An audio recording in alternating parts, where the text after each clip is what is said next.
Hello, and welcome to Revolutions. Episode 10.65, The Dawn of a New Day. I want to start this week by saying that this is the penultimate episode of the Revolutions podcast before Hero of Two Worlds, the Marquis de Lafayette in the Age of Revolution, publishes on August 24th, 2021. I kind of can't believe it's already here.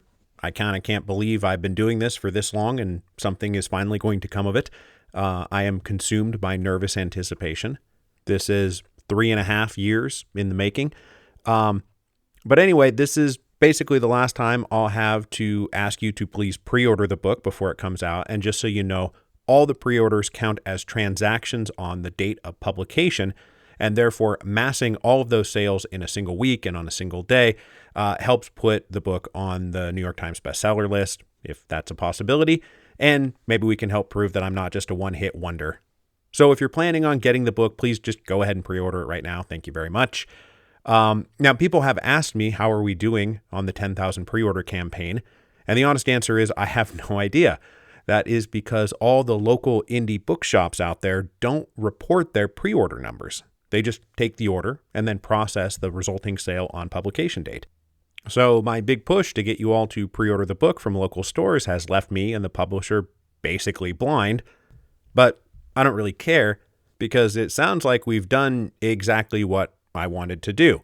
And I just want to read to you now some bullet points that were reported from the Indie Channel rep at the publisher in a recent roundup of how things are going out there for the whole catalog of offerings.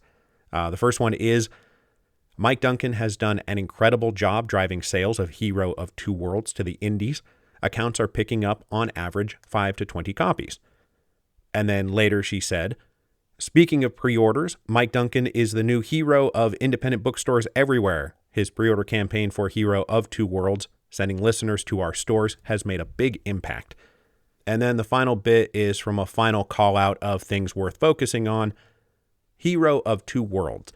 This has been one of the most successful author-generated pre-order campaigns I've seen in some time. Almost every indie has commented on how thrilled they are with their advance orders. So this is exactly what I wanted, exactly what I hoped would happen. And it's all thanks to you guys out there for doing this the right way.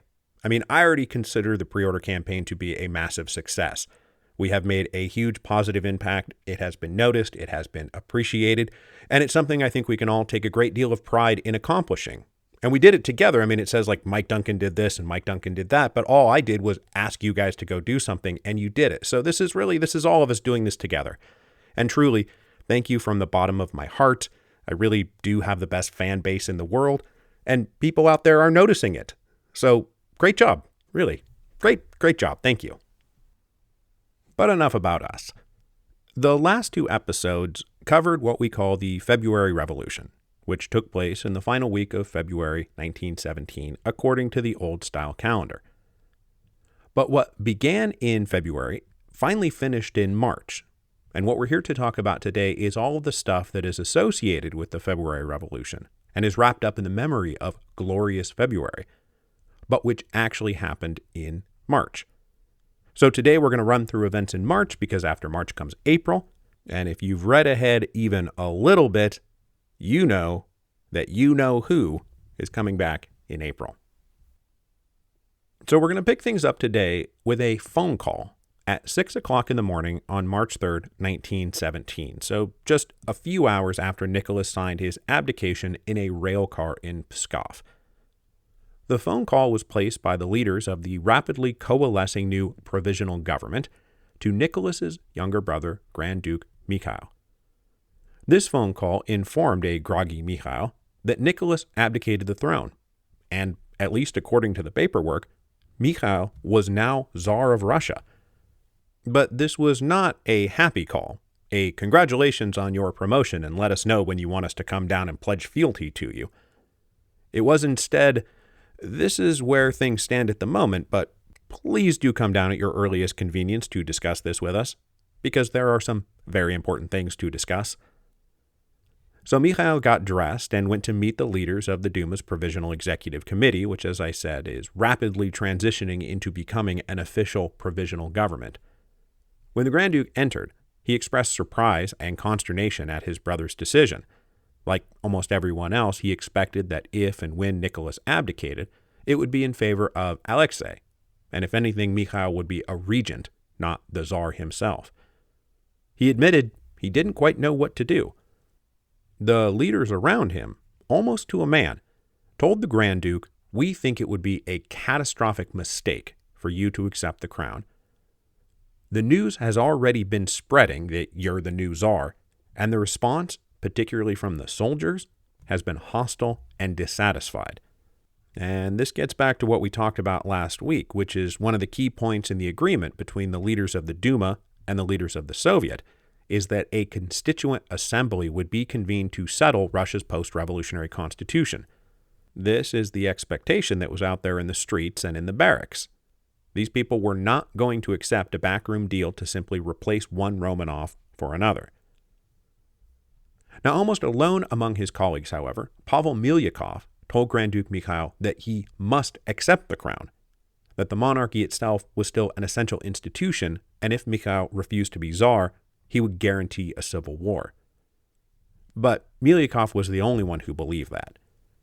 After this general discussion, the Grand Duke was taken aside by Chairman of the Duma Rodzienko, who later recorded, "It was absolutely clear to us that the Grand Prince would reign for only a few hours before enormous bloodshed would occur in the capital.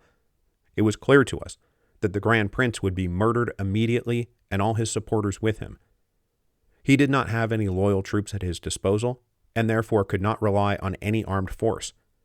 He asked point blank whether I could guarantee his life if he accepted the throne, and I was compelled to tell him, no."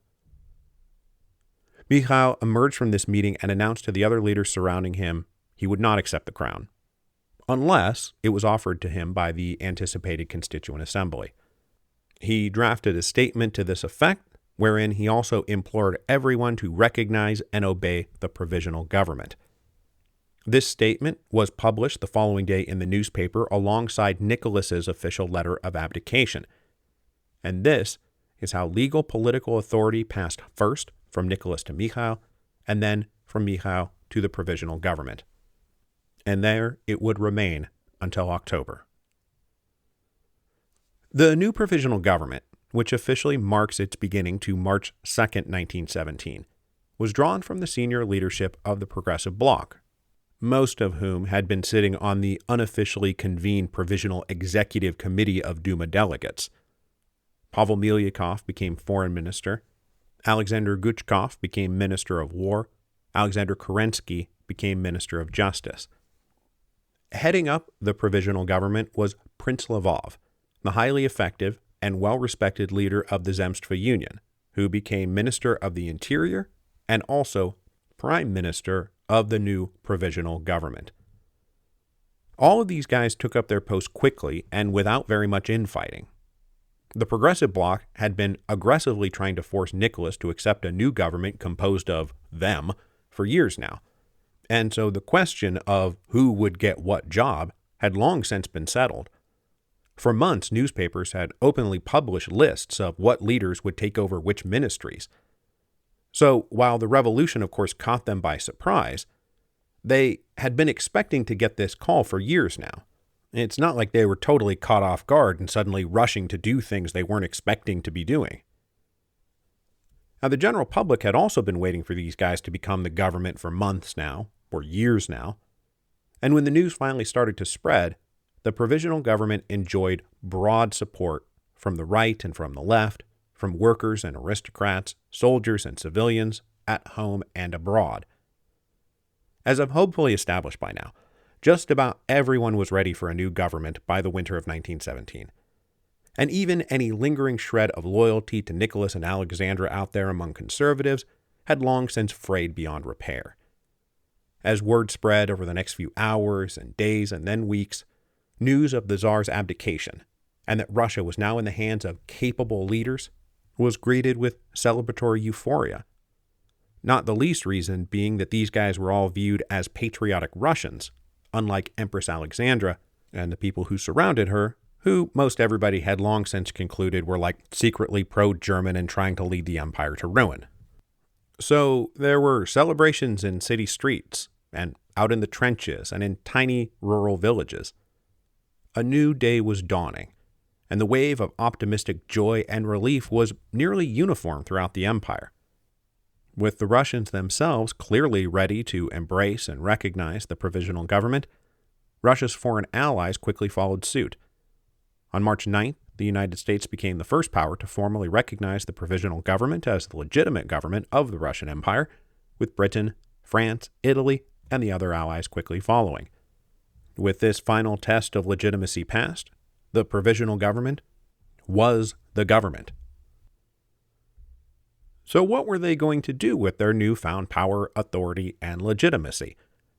Well, they very quickly got to work trying to live up to everyone's expectations, to deliver on what was generally understood to be the promise of the revolution. And that promise can be distilled down to two essential components, one destructive, the other constructive. And by that I mean they needed to dismantle the most abusive parts of the old absolutist regime, while at the same time fostering something new, a participatory government that included all of Russian society, not just a tiny clique of incompetent sycophants appointed by Nicholas and Alexandra. For years now, decades really, the arbitrary centralized state apparatus had been a major source of anger and resentment at nearly all levels of Russian society. So to maintain the goodwill and support of that society, the provisional government knew they were going to have to embark on a rapid program of destruction and construction.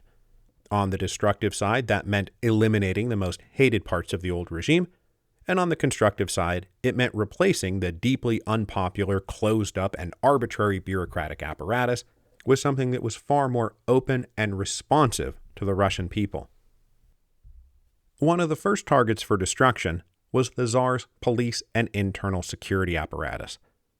Within days of taking power, the provisional government straight up abolished the Ministry of Police, the Gendarme, and the Okhrana. These forces were the most visible symbol of an unjust and coercive state. The police in Petrograd had been the most staunchly violent defenders of the old regime during the street fighting between February 23rd and March 2nd, and thus abolishing the existing police force had been one of the things the provisional government had promised to do in order to secure support from the Petrograd Soviet. Now, of course, it helped that the headquarters of all these police agencies had already been trashed, their senior leaders arrested or lynched, and the rank-and-file officers dissolved and scattered in the wake of revolutionary victory in the streets. So, announcing that these forces were abolished was merely announcing something that had kind of already taken place. And before we go on, I do want to note, with a bit of a wry smile, that many revolutionaries destroyed and burned the offices of the Okhrana with particularly meticulous zeal, on account of how many of them had been paid agents of the Okhrana for years. Now, in place of these dissolved police forces, the provisional government expected to organize militia companies, drawn from the citizenry and led by elected officers. So the idea was not to have no police force, but instead to have a police force by and for the people, rather than by and for the Tsar. The provisional government also moved quickly to reorganize provincial administration throughout the empire. The provincial governors enjoyed considerable power in their provinces, and all of them were appointed directly by the Tsar. They thus stood as an enormous potential roadblock to expanding the revolution out from Petrograd into the rest of the empire. Leaving them in place would have been a grave political mistake. They had been entrusted with broad discretionary power out in the provinces specifically because they were loyal to Nicholas and Alexandra. These were hardly people who could be trusted to support the revolution. So on March 5th, all governors and deputy governors were summarily dismissed from service. To replace these governors, the provisional government invited local leaders to take control. Specifically, they called on the provincial zemstvas, municipal councils, and other elements in the local professional classes and intelligentsia to step into the vacuum and take over administration. And it's not like these groups weren't ready to do the job. The Zemstva had been begging for years to be allowed to play an official role in local government and administration, but had been kept at arm's length by the paranoid central authorities who feared they were trying to take over. Well, now they got a chance to take over. And over the course of the first few weeks of March 1917, they moved into government offices and administrative headquarters in all their local capitals and went about the business of governing their provinces. Meanwhile, back in Petrograd, the provisional government was decreeing all aspects of our well-known list of liberal and democratic reforms, most of which were also included in that 8-point agreement with the Soviet we ended on last week. They were announcing freedom of speech and freedom of the press and freedom of assembly and freedom of religion. And since the general critique of the Tsar from a liberal perspective was that his arbitrary central authority was unresponsive to the people, the provisional government leaned heavily into a more hands-off and decentralized vision of democratic liberalism. As we just saw, their idea for provincial government was not to replace the centrally appointed governors with somebody else, but to let local elites take up the job for themselves. Meanwhile, when it came to national minority groups, everybody was promised some kind of autonomy. Finland's constitution would be absolutely respected. Poland was basically promised self-government after the war was over. All of this fit into the widespread belief that for too long, the great potential of the Russian Empire had been kept bound by the Tsar's shackles. The February Revolution was supposed to set them free. And in March 1917, that's exactly what it looked like was happening. That's what the provisional government is trying to do. They are trying to set the people of the empire free. But of course, the Revolution of 1917 is not just about what the provisional government is doing, because one of the key dynamics of the Revolution of 1917 is this business of dual power.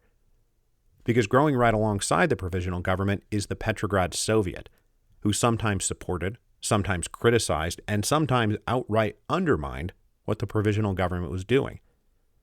And in fact, to make sure the interests and goals of the Soviet were protected, its leaders built out their own parallel apparatus of power.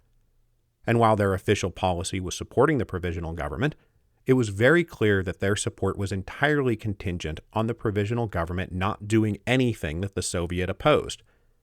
And as the Soviet was an assembly of workers and soldiers, which is to say, the mass of people under arms, the leaders of the Soviet believed not incorrectly that the provisional government only existed because the Soviet let them.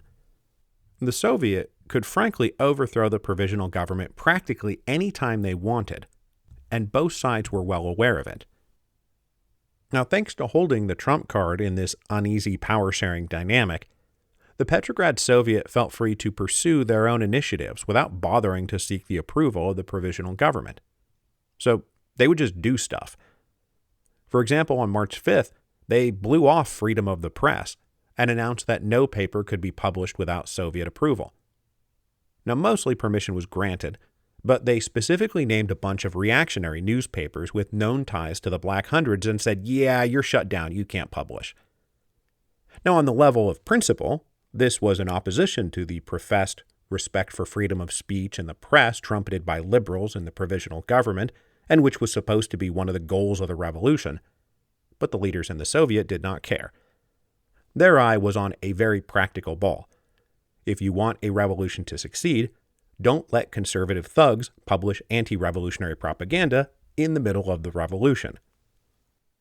In the weeks that followed, the Soviet then expanded on what was becoming a loose working policy that whatever happened out there, whether in the streets or in the army or in the provinces, required the stamp of approval from the Soviet. They were now casting themselves as the closest thing to a true expression of popular sovereignty. They sent commissioners out to set up shop in key locations and sectors: telegraph offices, railroad stations, post offices, printing presses, radio stations, industrial factories. The Soviet put commissioners everywhere. The basic idea was that while the provisional government technically wielded power, the Soviet exercised a kind of supreme oversight authority. Representatives of the Soviet told anyone they encountered, you are to obey orders from your superiors or laws from the provisional government, unless they contradict decrees of the Soviet, in which case you are duty-bound to disobey them. One of the examples of the Soviet having more control over things than the provisional government they were allegedly supporting was the fate of Nicholas and Alexandra. After Nicholas signed his abdication, he secured permission from Prince Lvov to go to army headquarters to say goodbye to his officers. Then, he requested permission to go back home to the imperial palace, link up with his family, and from there, they would all hopefully retire to a coastal community until the end of the war. Nicholas received permission to do all this, and the ex-Tsar returned to army headquarters to bid tearful farewell to his officers. But after he departed Pskov, the provisional government talked it over more and decided they could probably not let the Tsar and his family just stay inside Russia. So they sounded out the diplomatic corps in Petrograd and found the British willing to accept Nicholas, Alexandra, and their children.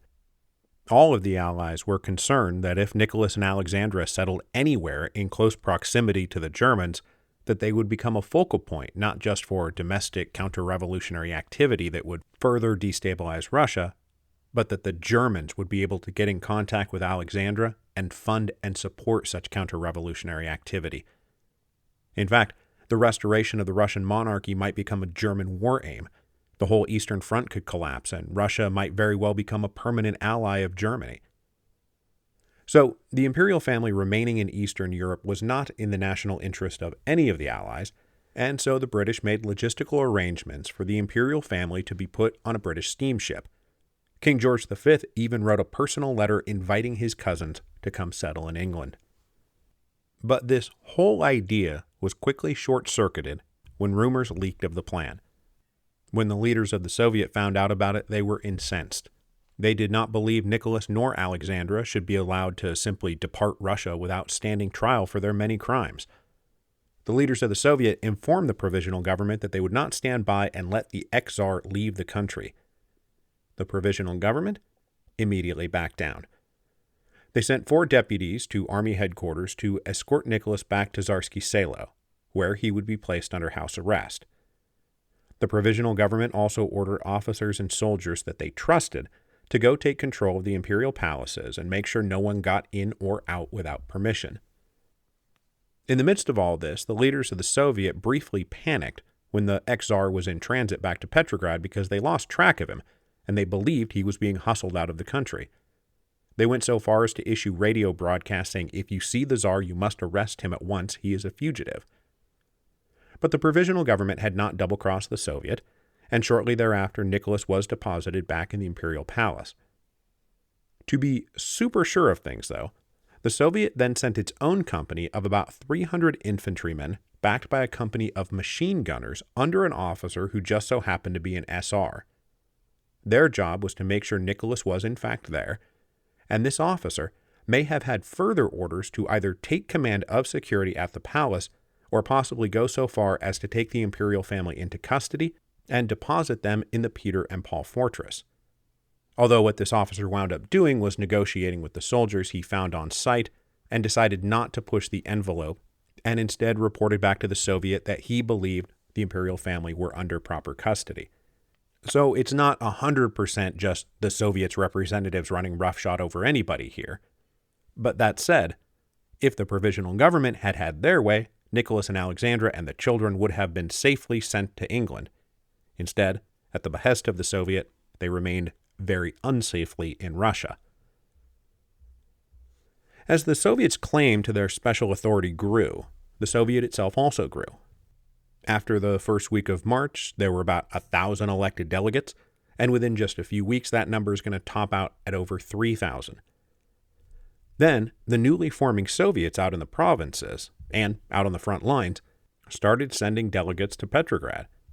After a brief debate, the Petrograd Soviet voted to allow these people to come in as full-fledged members, and by the last week of March, they were no longer calling themselves the Petrograd Soviet of Workers and Soldiers Deputies.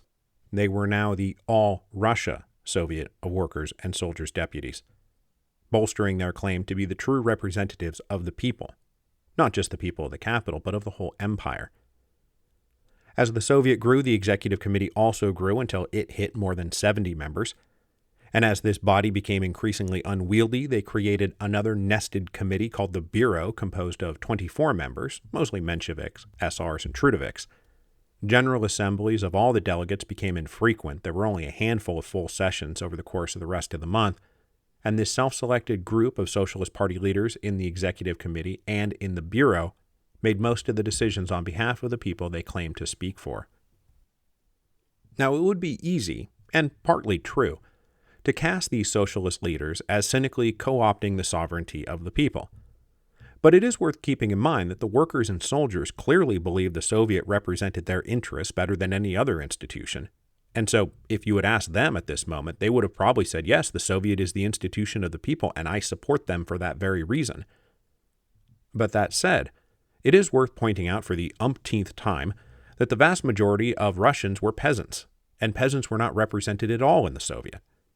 No matter how much they might have claimed to speak for the people, the Soviet was only reasonably speaking for like 10% of the population, 15% tops.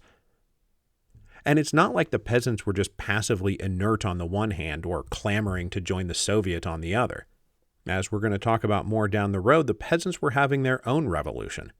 For them, the February Revolution meant agrarian revolution, and they were already taking matters into their own hands on the land front. But in terms of political representation, a bunch of regional SR organizations got the idea of getting the old peasant union back together. The peasant union had become a major locus of peasant power during the Revolution of 1905, but it had been broken and dispersed in the repressive aftermath.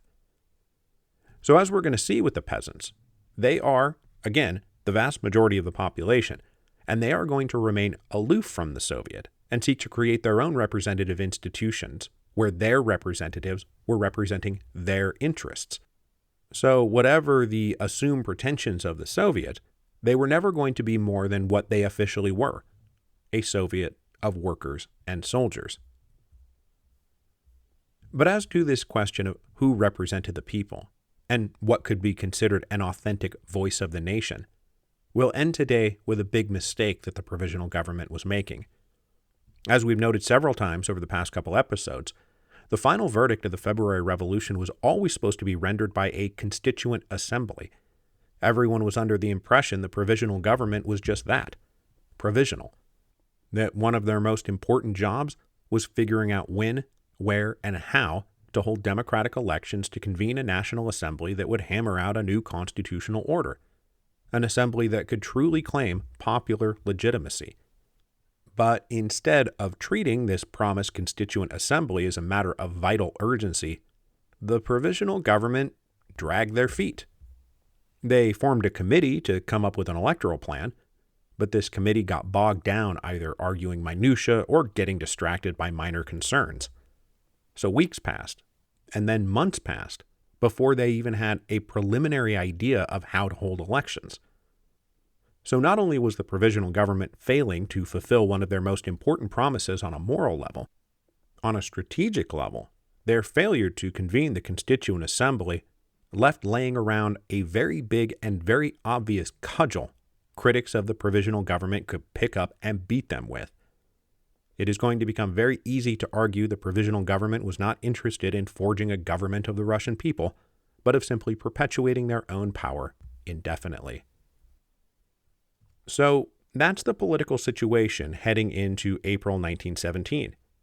A great deal of promise, a great deal of promises, but with the initial rush of hope and optimism getting its first tinges of suspicious disappointment. There were now multiple power structures forming out there, all of them beginning to truly jostle with one another, and no big national assembly that would sort it all out anytime soon. This was the atmosphere into which a train pulled into Finland Station on April the 3rd, 1917. When the train stopped, a small group of Russian expats got out, returning home for the first time in more than a decade. So before we go, I have to take this second to last opportunity before Hero of Two Worlds comes out to ask you to please pre-order Hero of Two Worlds from your favorite independent bookstore. And if you are so inclined, please join me on August 20th with Jamelle Bouie, August 23rd with Ben Rhodes, August 24th with Alexis Coe, or August 31st with Patrick Wyman. Those are going to be the online events that go along with Publication Week, which is now, my God, just 1 week. away.